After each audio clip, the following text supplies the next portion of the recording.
Bullhorn Betty, when I tuned into her a few weeks ago, she, while saying she wasn't informed enough to speak on Tyre Nichols because the haters are always looking for something, she said, then proceeds to ignorantly speak on Tyre Nichols while also complaining about Moscow police, the gag orders, them not releasing enough info to the public. And well, let's just take a look, shall we? These type of cases because they are so passionate on both sides, and it's hard for me to have a position on this without getting completely butchered beaten up here on YouTube. So I'm very cautious with the cases that I covered as well. It's not that they're not important. It's just I'm Bullhorn Betty. Anything they can attack me over, they will. 2 seconds later. Tyre case, he ran from police when they found him a block away. They beat him, I believe. See, and this is another thing, guys. It doesn't matter who you are. Listen, when an officer gives you, let the courts deal with whatever they're going to deal with. Okay, let them deal with whatever they're going to deal with. Mind you, he ran for his life. I've had to do it myself. There's no point arguing with him. Just follow commands so everybody's safe. If you got to get arrested, get bonded out, and deal with it in the court system. Yes, sound advice for someone not sought out by a police gang, but go on. Please grace us with your knowledge. Like this, just think about it. He would have been going to jail right now or in jail and have a hearing. He'd have been out on bond. He'd have been alive. And then he could have challenged all these things in court, but he'd still be alive. Instead, he decides to run from law enforcement. You can't do that. That means to law enforcement, that's a red flag that you're hiding something. Drugs, guns, all those types of things. And they don't know if they're going to go around the corner and you start shooting them. The exact mentality those officers were banking on their department having. So, did they let their, it's just sad. I wish people would. I'd wish you just stuck to your having said you weren't prepared to talk about it. Understand, you're not going to run from law enforcement. You might as well just, if you're getting arrested, you might as well just get arrested. Research. And arrive alive, really. That's what the court systems are for. Before. This whole thing, if he would have just gotten arrested instead of running from him, one, he would still be alive, and two, his speaking. Case would have probably been thrown out because they didn't have sufficient evidence on for whatever they needed to arrest him for. And now he's dead because he didn't want to get arrested. It's just sad all the way around. It's sad all the way around. But I'm not just law case. I'm not just law enforcement did stuff they should not. Enforcement did stuff they should not have done. Like, there's no reason if somebody is cooperating and is on the ground. So you did know or didn't know about it, and why you keep scratching like that? There is no reason to be beating on that person. Period. There's no reason to lay a hand on them. I've seen officers, kind of rough people up, slam them against the car as they're arresting them, crimp down on the freaking handcuffs. Roughed up. They broke his nose, his neck, facial bones, and his kidneys were shutting down because 5 police officers jumped in. Hands are turning purple. I've seen stuff like that, which I absolutely denounce and think that that's abuse, excessive force. And even in Chatham County, we watch excessive force, not to this level. So this idea that I don't believe it's happening, I do believe it does happen.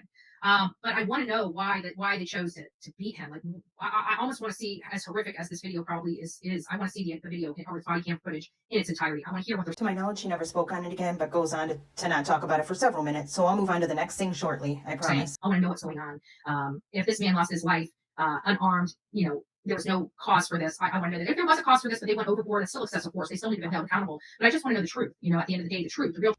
More accurate conclusion than Betty's ramblings. Truth as to what made this transpire. His orbital bone started swelling immediately, which is the second strongest bone in the body apart from the femur. The force they had to have. Oh wow, yeah, that is very forceful. That was my comment. His orbital bone blew up immediately. It's the second strongest bone in the body apart from the femur. The amount of force that would take. I was trying to clue her into shutting the hell up and how serious it was, but it didn't help. That's very forceful. So it does sound like there is some culpability from law enforcement in this matter. Okay, thank you, Robin. I saw that. What is the biblical representation of what is called the death penalty when one lies in wait to murder, not crime of passion or self-defense? 5 officers beat him. Wow, that's just horrible. Well, we just say prayers for his family, for him, and I hope that whatever truth comes to light in this case. Whatever truth. Weeks later, still the same conclusion. The officers were fired and charged between the 5 of them with second-degree aggravated assault, aggravated kidnapping charge, official misconduct, official oppression. It even happens in law enforcement where I love the sheriff. I love the sheriff here, but I have seen with my own eyes years ago when I was getting in a lot of trouble. I've seen a lot of things. I saw them lie on police reports. I've seen them take unnecessary restraints because they didn't like a person telling them to go F off. That's still part protected under freedom of speech. I personally have been arrested for nothing for calling a female, but this is back in the day. I'm on order now. I got the blue, but for calling a female cop a C word. She right? backs the blue. And I was arrested for that. I didn't stay in jail very long, but that's what I was arrested. I was charged with something else. I can't remember what I was charged with, but that's why she arrested me, because I was free until I called her the C word, and then she wanted to show flex her muscle, and I'm sorry, as a police officer, sometimes you have to take it. You can't just erroneously arrest somebody. And that's what had happened, and why the case was swiftly dropped immediately. And I was on my way. But again, these types of things happen all over the country. I've seen them with my own eyes. But this whole, why would they? I don't understand why an officer would just beat on somebody. And so it always makes that, it's hard for me to believe that officers wake up in the morning, put on their clothes, put on their badge, and say, I want to see who I can beat the crap out of today. I can see it being hard for a white woman who calls an officer the C word, then acts oblivious to why they'd be arrested. If a person of color did that, they could be risking their life. Ask Mallory. She claims to know about targeted harassment. I no doubt believe that she's probably experienced it, but not in the St. Jude scenario. I just don't see that. It just doesn't seem to ring true for me. So it makes me wonder what other circumstances happen to get this result. And I'm not putting blame on the victim. I'm not putting blame on law enforcement. Not at this point. I don't even care what the state attorney says. I don't care. I want to see it, touch it, and feel it with my own eyes. I want to know how we got to the point where apparently I would assume this person was unarmed, got the crap beat out of him so much. Here so we that go. I thought she was shutting up what about are the real it. allegations? Because here's what I know. I've watched some of these cases unfold. And what we did find out is that a kid was shooting at officers, dropped the gun. They didn't realize. Yes, you don't know the facts and you're such a stand-up They citizen. didn't have the gun anymore. And he was standing, and they ended up just unloading their guns on him because, quite frankly, in my mind, if you're stupid enough to point a gun at law enforcement, you're stupid enough to get shot a lot of times. And I'm not going to lose sleep over that, because these men and women put their life in danger each and every day. But again, I don't know the facts of this case, so I can't make Finally put her foot down about not talking about it, but then went on to inflate her ego because it was one way or the challenged. other. I know that there was a boy got killed, a boy was beaten. I don't know what caused that to happen, and I know that there was protest. That's to the extent of my knowledge with this Nichols case. I have no information. I haven't heard the police side. I haven't heard the victim side. It was murder. The one cop said they catch him, and I hope they stop him down. Wow, that's pretty brutal. But again, I haven't seen it. This is all the stuff you guys are telling me. Send me the stuff so I can review it for myself. I have to make that. Listen, just you guys have all seen it. You guys have made your determination. Let me know mine. Send me the stuff so I can make it. I need to see it. I'm not going to take your word for it. I need to see it, touch it, and feel it. I need to make my own. I'm one of those people. That's why I travel everywhere, because I hate getting other people's opinion. I like formulating my own. That's why she travels, y'all. I can't be wrong, Miss CT. There's no way I can be wrong. I never made a factual statement. I've been very clear and upfront that I do not want to have any conversation about that case until I have an opportunity to review it. Because again, I'm Bullhorn Betty, and I got to be very careful how I proceed with something with cops and a man that just lost his life at the hands of a cop. I don't like getting into these arguments, to be honest with you. I don't like hearing about them at all. I don't like covering them because there's no winners here. And everybody gets beat up and they get their panties in a wad and stuff like that. That's why I stay away from them. If you really want me to be honest with you. But I will look into it. Somebody sends it to me. I'm not searching for it. But if you guys want to send me information, I'll look into it so I can be abreast of what's going on. So don't tell me I'm wrong. All she cared about. I'm not wrong. I didn't make an assertion or determination at all. I was giving theories and speculative in nature, and I think everybody got that. But if for any reason you got some problem with my channel or the way I speak, by all means leave. Don't let the door hit your ass on the way out. Don't let the door hit your ass on the way out. Nobody's requiring anybody to be here. Literally nobody. Literally nobody. For some reason, I took this, but I ended up using a different pic for the thumbnail. But on to the next imaging testimony that is going to cause problems for the defense to overcome. And granted, it's not slam dunk, but I don't know what is going on with these hiccups. But it's going to cause some problems. And I do understand why the defense attorney wanted the weekend. So I know it is not very clear to you, but from a legal professional, I'm seeing this all unfold, and it is really so far it's been very good Betty. for the prosecution. Please indulge us. Oh my God, these pastry stuff with mozzarella and mushroom in it all. And this is what she talks about. My brain is crumbling. Her sub's hard-earned money, y'all. But it does sound delicious, sarcasm aside. Thinking good. I've never had one of these things before. I don't even know what the heck it's called. But I stopped there. They're right around on the outside of the community where Madalena Kojikari went. And so there was a bunch of people there. So I stopped and talked to them. And they said, quite a bit of stuff, that this has never happened. This is one of the safest communities they've ever been in. And I'll drop that video. It's only going to be audio. And that's if the audio came in. I don't know. But Tapper, I don't know. Right here. I don't know what it is, but it's filled with mozzarella and mushrooms and deep fried. Holy crap. Holy crap. Get ready. She really laughs at herself. All right. I got two of them. And they were they're delicious. I don't know how to say. They were delicious. I'm glad I stopped there. I learned a lot out there with the little bit of time that I was able to spend. But when I'm working. I'm getting down to the nitty gritty. I really don't have time for a lot of stuff. The only reason I was there to get that is because there was people standing out, and you guys, I dropped that recording for you guys. So it's not like I took time off. I mean, I just happened to be there. I'm like, well, I'm talking to these people. Give me some food, right? So Jesus, yikes. Stop sharing, because I got to share every God blessed screen that we get. There is no conflict. And I have also said that based on right now. And she also acknowledged that many people are concerned about the potential of the appeal. And she says that it's hard to do. I don't like that. You're right. It is hard to do. It's like the whole thing with Chatham County. They put a no loitering sign. If they would have arrested somebody on that no loitering sign, now we're going to be able to legally challenge that no loitering sign was unconstitutional to put there to prevent freedom of speech. I made a video about this when it came out that AT was previously Kara's attorney or public defender and is now Brian Kohberger's. If you don't follow the case, long story short, there was a horrific murder in Idaho, and it was 4 college students. One of the 4, Xana Kernodle's mother, was represented by a public defender named Ann Taylor. Ann Taylor was assigned as the public defender of the man they're alleging committed the murder and is being charged with them. Ann Taylor resigned herself from representing Kara Kernodle weeks prior and then got it signed off by a judge and is now continuing to represent Brian Kohberger. Jennifer Coffendorfer, which I'm sure Betty doesn't even know took place, tweeted about how it was a conflict of interest and how this was concerning her.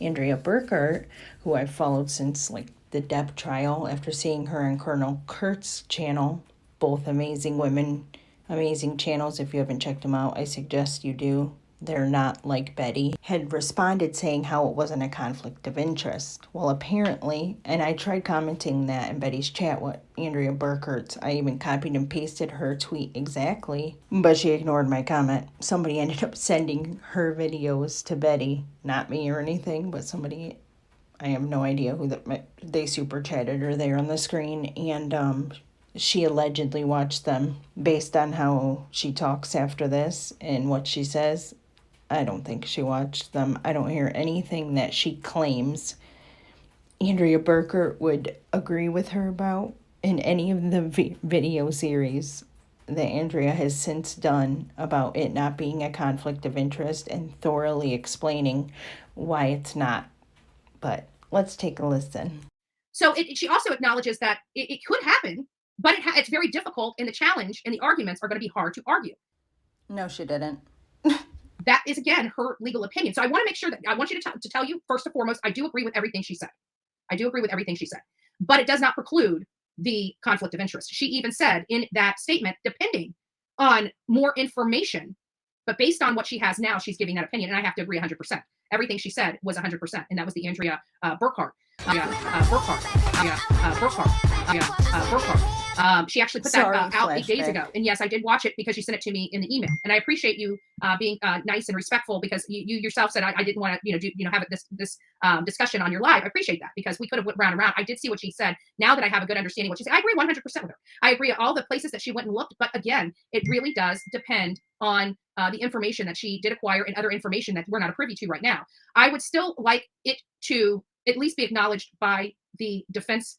I still would like them to say, hey, we realize, we hear the concerns of the community about a perceived conflict of interest. The conflict of interest does not exist here because blah, blah, blah, blah, blah. I would like to hear that come from someone personally. Now, is this an appeal? Unicorn. Trust me, no matter. The one thing I didn't think about was the professional rules, for the attorneys. Those are very interesting. I'm glad you pulled those. I almost forgot about that. I did pull out the administrative rules for civil procedure. I did pull out the civil court and criminal court rules. The criminal court rules of civil procedure related to what goes on in that court, and the actual portions of the video. I think that's when she kind of gets into the nuts and bolts of what she's looking at and stuff like that.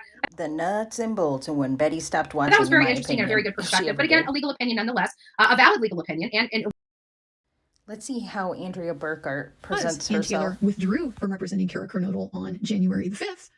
She's no longer a current client of Ann Taylor's. So To the extent that there is an inherent problem with cross-examining your current client, that problem has been resolved by the actions that the parties took in this case, by making sure Ann Taylor is not going to be formally counsel of record for both of them under the circumstances of the case. What I like about her is that she is she's an appellate attorney. So she's the one that deals with the appeals and things of that nature. So anybody that's going to be seasoned related to the appellate process would be Andrea Burkhart. So very thankful that you sent that over to me. So thank you. No, she's not. The 911 call related to this, and we're going to continue to discuss it because I think it's a pivotal moment in the case, because this is going to be what opens the door for the defense. This particular event where Dylan waited for forever, the longest 911 call ever, is really opening the door to the defense. Yes, Betty's clickbait title this day was Dylan Mortensen, longest 911 call literally, ever. Because of her actions, they can literally now mount a decent defense to speculate another person had came in there and did what happened to them because she waited so long. And not only that, we're finding out from Ethan Chapin's family that not only did she wait 8 hours to call, she called everybody in the house after she heard the whimpering and nobody answered the phones, even though she knew people were up, and never went to check on them, never went. So there's a lot more that's coming out now that Betty's it one makes of the me say, few yeah, still we need to talking discuss about this this a little bit, regularly and aggressively to have people's opinions on this this, day. because now we've got actual family members. And I actually truly believe that part of why the Gonzalez, now I haven't spoken to the Gonzalez family. I'll send Olivia a message every now and again, just telling her that I'm keeping her in my thought, her and the family in my thoughts and prayers. You got to remember, Olivia is pregnant. She's about to have a child. And this is really, I'm sure, has had to affect her and affect the baby in that respect because of the stress that has to deal with the same things. And they're not being precluded from speaking to the media or talking about their opinions of this case.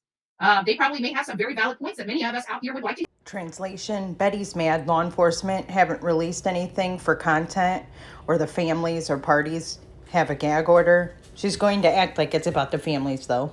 Here. And they are being silenced by a court system that has no rights to do so. So I'm really, having a hard time with this. And I've been having a hard time with it. Many of you guys know from the beginning of this case, I have always had a hard time with the 911 call. I just have. It has been extremely difficult for me to deal with the 911 call. So much so from the beginning. We've been complaining literally from day one about this 911 call and the unconscious person.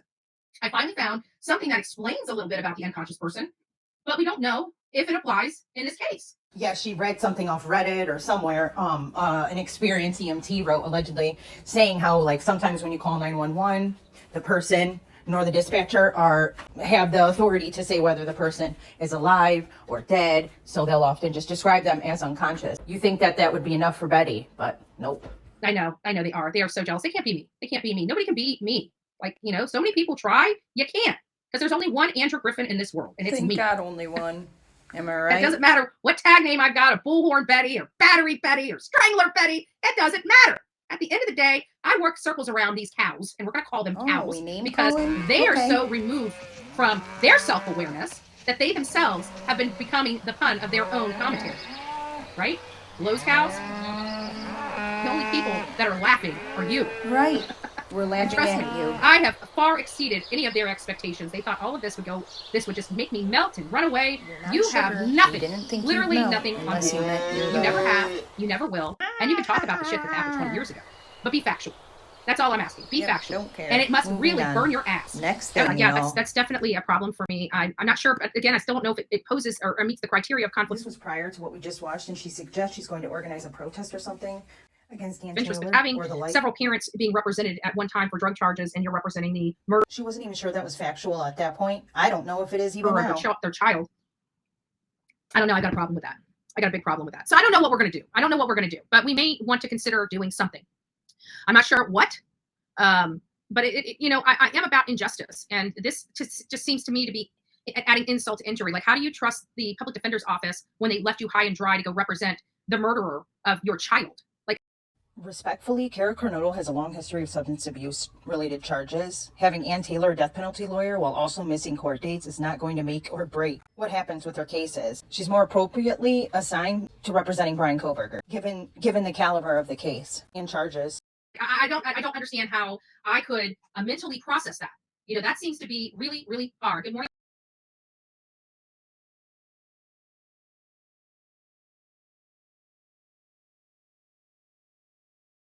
Whole thing. We'll just get a FOIA request. Oh, I forgot to tell you.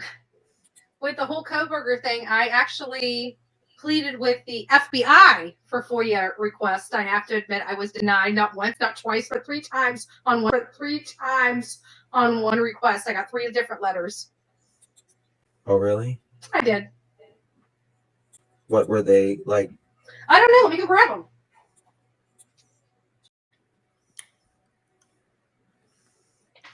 The neighbor that called the police that morning would know much more.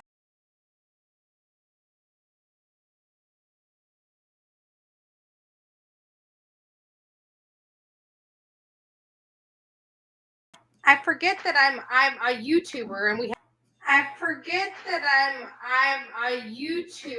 and we have to show receipts. So I don't know if a seal matters or account matters or any. Oh, the U.S. Department of Justice. But I mean, what did it hurt? I needed to send something out. Hold it up again. Hold it up again. Oh, here. U.S. Department of Justice. There's my address. I don't mind showing my address anymore because everybody knows where you're at. There it is. That was the one, Federal Bureau of Investigations. I mean, they do love me, but the Idaho 4 case, they basically told me that I'm sorry, but I'm not going to fulfill your request. Is that you, Betty? I'll sleep on your effing cat. No, I'll sleep on your dining table so you remember that you forgot to give me a bed.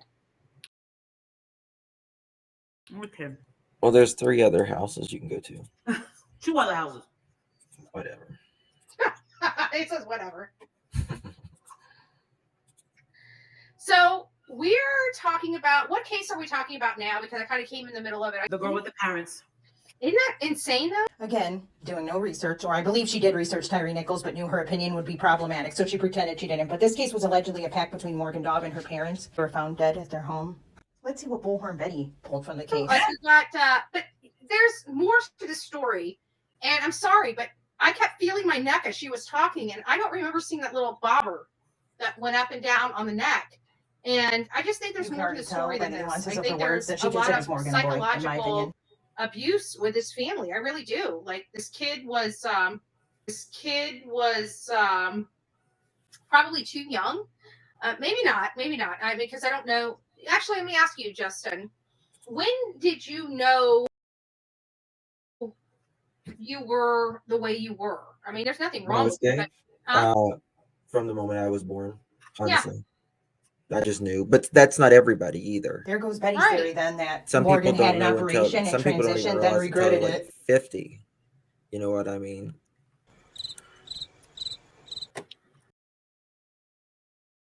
Makes me wonder. No, I'm just joking.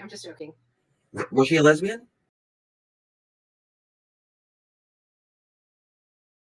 No, but she had an Adam's apple. I'm sorry. She has an Adam's apple. When she's talking, that's a first. I kept seeing something, and I kept while she was talking. I swear to God, I'm not lying. I could be totally wrong about this, but I kept feeling my throat. She had a knob there. I don't have an Adam's apple. She had an Adam's apple, and I'm thinking. I kept feeling like I even lifted my head up to get the angle that she was talking, and I don't have that knot there. She had a flipping knot there.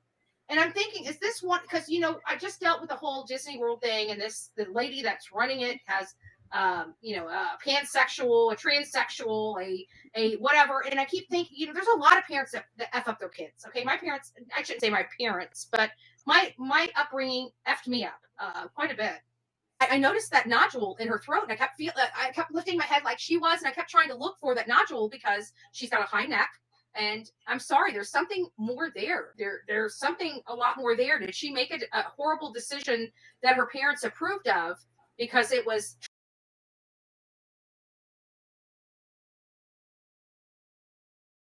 trendy or the right thing to do at the time? And it wasn't. I mean, this particular person is, and I'm going to call him a person because I'm going to call him a person because I don't know how they want to be addressed.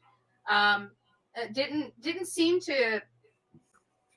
I don't know how to address it. I don't know how to address it other than I had there was a noticeable knot in her throat while she talked.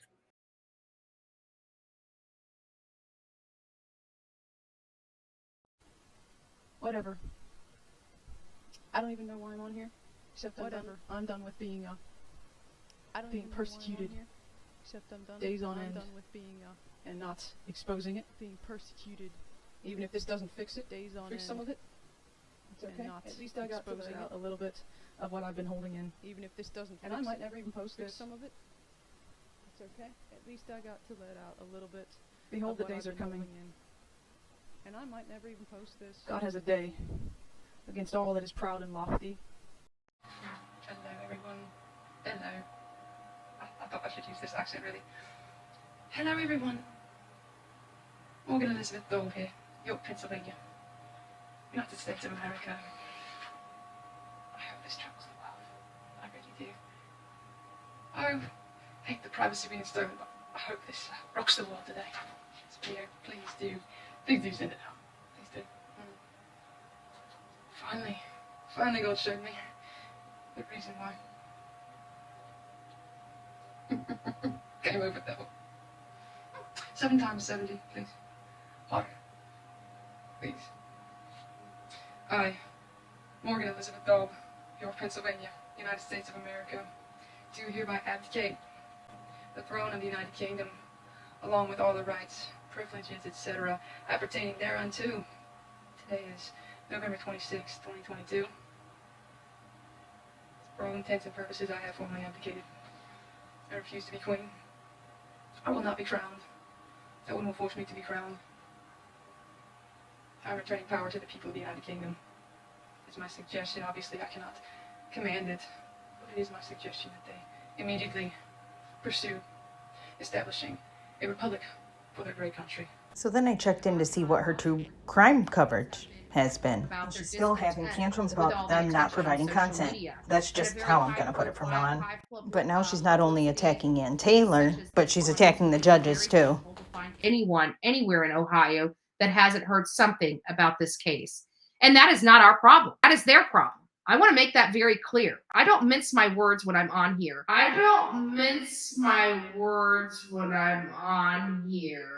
I'm a very fair person when it comes to this stuff. But let me not mince my words. There has been a lot of high-profile cases that have been successfully pled and successful trials provided.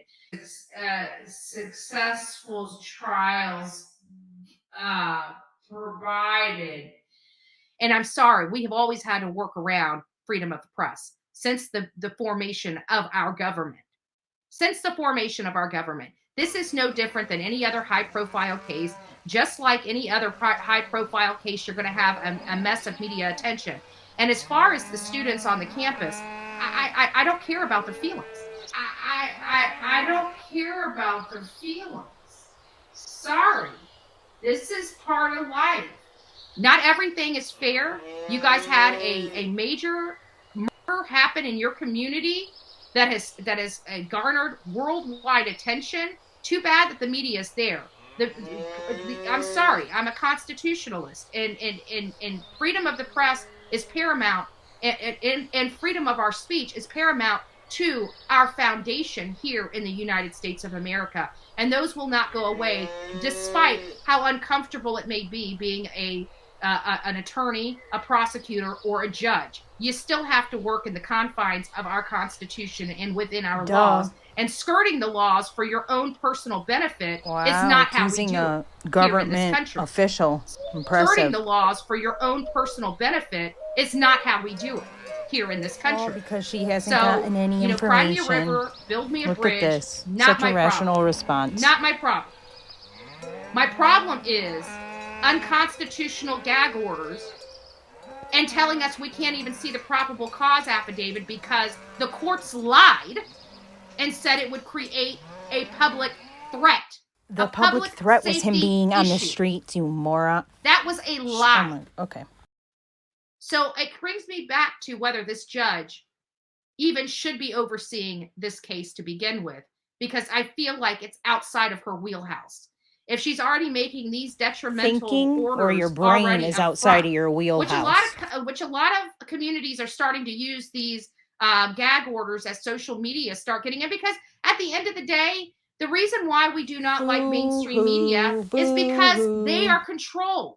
Their narrative is controlled. That's not freedom of press. That is being controlled mouthpiece for law enforcement and these attorneys. I am not a mouthpiece for law enforcement or the attorneys. I come out and tell you guys what we find, whether law enforcement likes it or not.